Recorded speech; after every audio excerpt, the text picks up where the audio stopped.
Hi, my name is Chloe Ronay, and this is a Conversations with Creatives visual podcast for Opus. We've been delving into the creative cycle, examining how to cultivate creativity. Last month, Danielle Crissa guided us through reimagining and experimentation. Now we've planted the seeds, it's time to roll up the sleeves and get our ideas growing through practice, practice, practice. This month, we're extremely fortunate to have Mandy Boursicot, a leading figure in the classical realist movement, sharing her expertise. Mandy was trained in the academic method at the Angel Academy of Art in Florence, and now runs her own private atelier in Vancouver. In this first episode, she is joined by professional artists J Dyck, Louie, and Javid Tabatabaei, who shed some light on mastering techniques and explain the importance of practice in their own creative routines. My name is Mandy Boursicot. The kind of art that I do is classical realism, and basically it's very naturalistic and extremely realistic in an academic sense. The classical method, the academic method involves a lot of practice. It's not just about learning as a beginner. It's about maintaining one's skills and going from competence to mastery. I think at every stage there are frustrations. Anytime there's a big jump, so a big jump to something that you're not familiar with, like moving from pencil to charcoal, you find that people's frustration level goes way up, and also the quality of the production goes way down.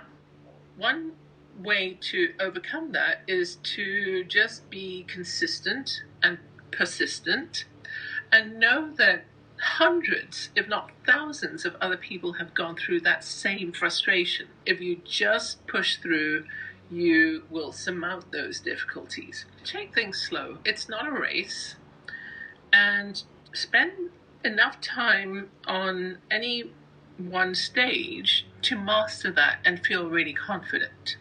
And the best way to do that is to just set some time aside every day and devote that time to applied practice and just focus on the job at hand. My name is J Dyck. I'm a visual artist. I often paint figures, but I often mix them with abstract and other things to portray more of the internal environment of the person versus the external. So it's a figurative / expressionist sort of way of painting. For me personally, it's very important to practice. I approach it two different ways. I'll sometimes intentionally practice, so I'll say, okay, I need to figure out how to get this color combination right, or I need to figure out how to make this person look a certain way.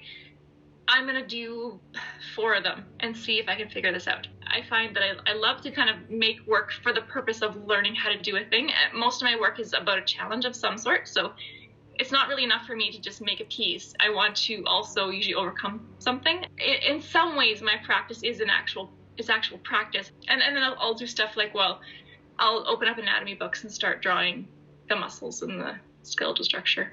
There's tons of things that I've struggled with along the way. It's not, learning to paint is a challenge, but some of us really love a challenge. One of the hardest things that I've had to fight for is confidence and trusting myself. So all the skills are things that you can learn. You know, you take a class, you get a book, you watch a video, and you practice, and generally speaking, you can figure it out. But confidence and trusting in my own ability to have something to say, and trusting that I have a good way to say it, trusting that I'll find my way, that's something that I've had to really fight for, probably more than anything else. You know, the more I teach, because I teach art as well, the more I teach art, the more I realize how much I actually know. So,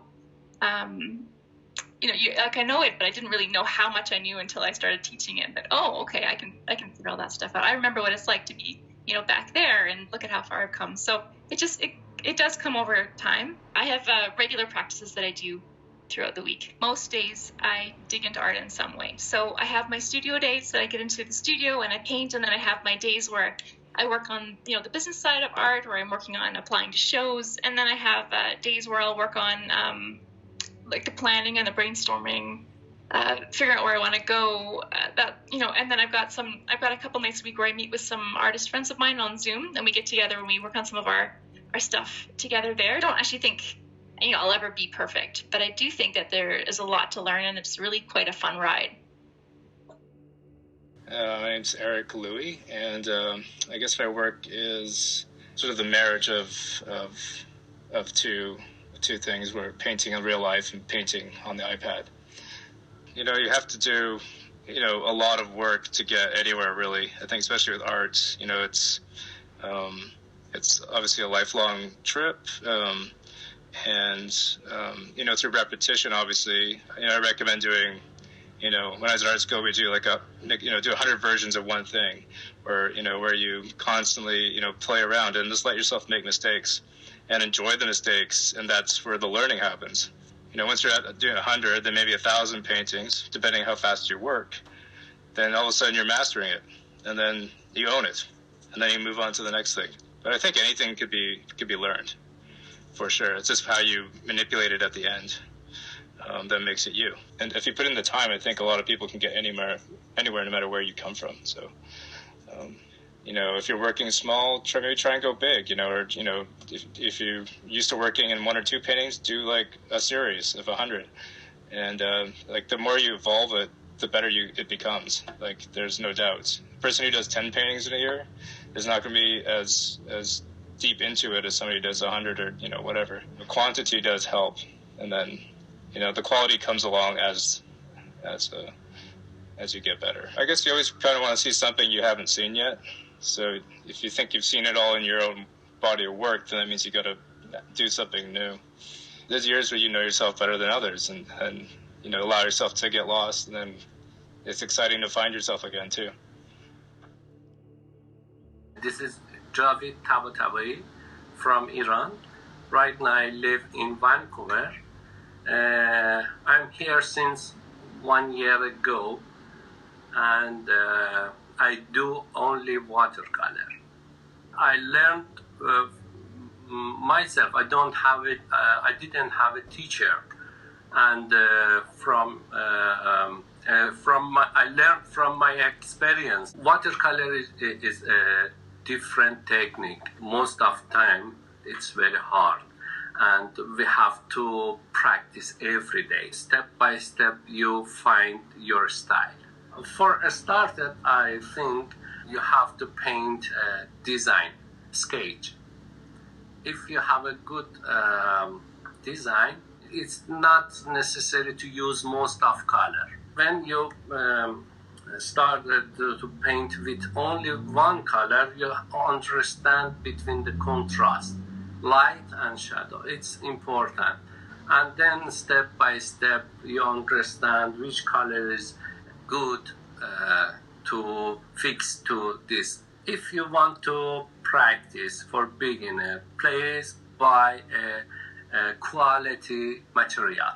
Because when you use a not good paper, you don't understand the quality of the paper. Watercolor materials is not cheap, it's expensive. If you want to paint, you have to have the best material and practice. I hope you'll tune in for the second episode, where we'll continue to explore the theme of practice. We'll be joined by Zoe C., an illustrator for The New Yorker, and master carver James Harry. Plus, we'll get some final insight from Mandy Boursicot.